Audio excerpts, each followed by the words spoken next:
प्रियंका और कृष्णा प्यार की पींगे भर रहे थे। दोनों का प्यार दोस्तों के बीच चर्चा का विषय बन गया था। कृष्णा तिवारी की उम्र जहां 25 वर्ष थी, वहीं प्रियंका श्रीवास 21 साल की थी। दोनों अक्सर छत्तीसगढ़ के बिलासपुर शहर की सड़कों पर एक दूसरे का हाथ थामे घूमते हुए दिख जाते।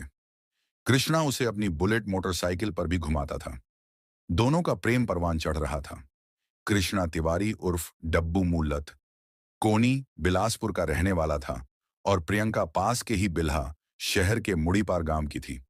वह बिलासपुर में अपने मौसा जोगीराम के यहाँ रहकर बीए फाइनल की पढ़ाई कर रही थी।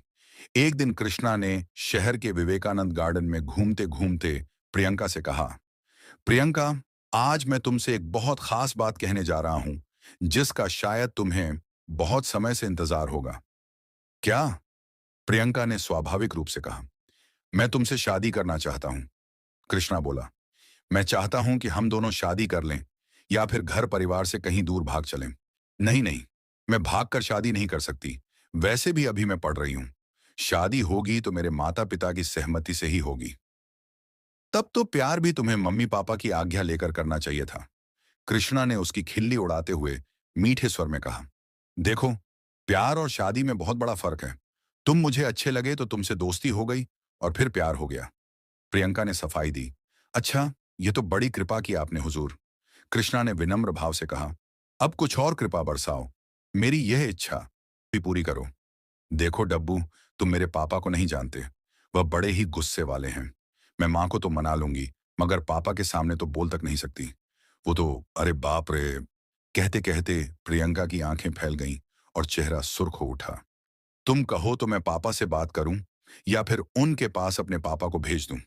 मुझे यकीन है कि हमारे खानदान रुतबे को देखकर तुम्हारे पापा जरूर हां कह देंगे। बस तुम अड़ जाना। कृष्णा ने समझाया। देखो कृष्णा, हमारे घर के हालात माहौल बिल्कुल अलग हैं। मैं किसी भी हाल में पापा से बहस या सामना नहीं कर सकती। तुम अपने पापा को भेज दो, हो सकता है बात बन जाए। प्रियंका बोली। और अगर नहीं बनी, अरे रास्ते अलग हो जाएंगे। इसमें मैं क्या कर सकती हूं? प्रियंका ने जवाब दिया। एक दिन कृष्णा तिवारी के पिता लक्ष्मी प्रसाद तिवारी प्रियंका श्रीवास के पिता नारद श्रीवास से मिलने उनके घर पहुंच गए। नारद श्रीवास का एक बेटा और दो बेटियां थीं। वह किराने की एक दुकान चलाते थे। लक्ष्मी प्रसाद ने विनम्रता पूर्वक अपना परिचय देते हुए कहा, भाई साहब, मैं आपसे मिलने बिलासपुर से आया हूं। आपसे कुछ महत्वपूर्ण बातचीत करना चाहता हूं। कृष्णा के पिता ने की कोशिश, नारद श्रीवास ने उन्हें ससम्मान घर में बिठाया और खुद सामने बैठ गए। लक्ष्मी प्रसाद तिवारी हाथ जोड़कर बोले, मैं आपके यहाँ आपकी बड़ी बेटी प्रियंका का अपने बेटे कृष्णा के लिए हाथ मांगने आया हूं। यह सुनकर नारद श्रीवास आश्चर्यचकित होकर लक्ष्मी प्रसाद की ओर ताकते रह गए। उनके मुंह से बोल नहीं फूट रहे थे। अब लक्ष्मी प्रसाद बोले, भाई साहब, मेरे बेटे कृष्णा को आपकी बिटिया पसंद है। हालांकि हम लोग जाति से ब्राह्मण हैं, मगर बेटे की इच्छा को ध्यान में रखते हुए आपके पास चले आए। आशा है आप इनकार नहीं करेंगे। यह सुनकर नारद श्रीवास के चेहरे का रंग बदलने लगा।